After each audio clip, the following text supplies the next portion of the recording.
How much smaller would that car have been than a Silver Spirit SZ? I mean, I can't remember the exact numbers now, but I mean, we were putting it alongside cars like the 7 Series BMWs and things.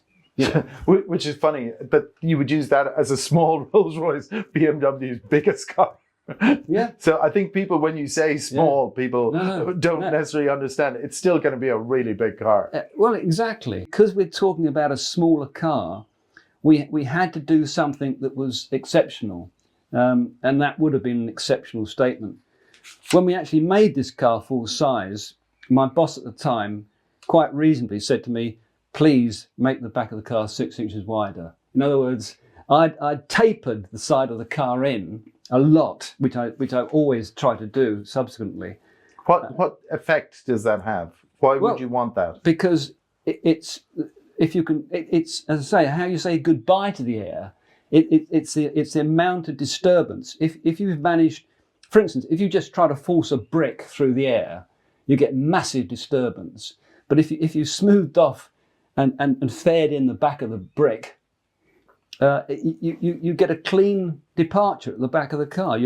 I think people might, though, have the perception that you would care more how the car looked and less about aerodynamics or performance. How do you balance that out as a designer? Well, that's a killer question, because basically, I pretty well fell out with my boss over it. And we never saw eye to eye over it. And I have to say, he was probably right. In other words, it's more important, the image of what people perceive a Rolls-Royce to be. If you like, the extreme of aerodynamics, people had it in their minds, which I think my boss did, of the old streamliners, where in the 1930s, they had these almost grotesque shapes at the back where they tried to streamline the back of the car, pull it right down to a point almost. And I think that's what was troubling him. But in the end, we did actually make the back of the car wider.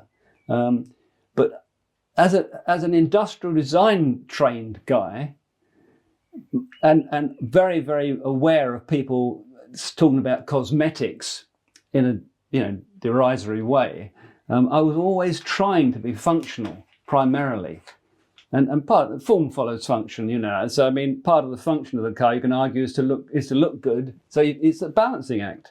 But I still maintain you can make the thing look good and still not actually cause major turbulence as you force your way through the air. And I think you can still argue the case. I don't think I would anymore, but I think as a matter of my sort of trying to avoid saying Methodist upbringing, because I had a definite puritanical streak from my parents, and I genuinely felt that you should try to make the thing as efficient as possible. Not just brutalize the air, but I think you can do that. The balance is there, and I think probably now Goodwood would argue the same. I think they'd probably say, well, we are getting drag figures which are quite reasonable, because you can do things like sheet the underside. You don't, and with modern materials, you can get an air dam that's almost touching the road. And of course, I love the idea of robotics, and which they're using to some extent now. So if you get onto a motorway, the car figures out what you're doing and drops itself down. Yeah. I mean, really low, and you can do that. It's almost like the American low riders. You can actually go right down, and that's where you start really getting the drag figure. Would you have liked to have made Rolls-Royce even more aerodynamic? Oh yes. I think you've got to. I don't think.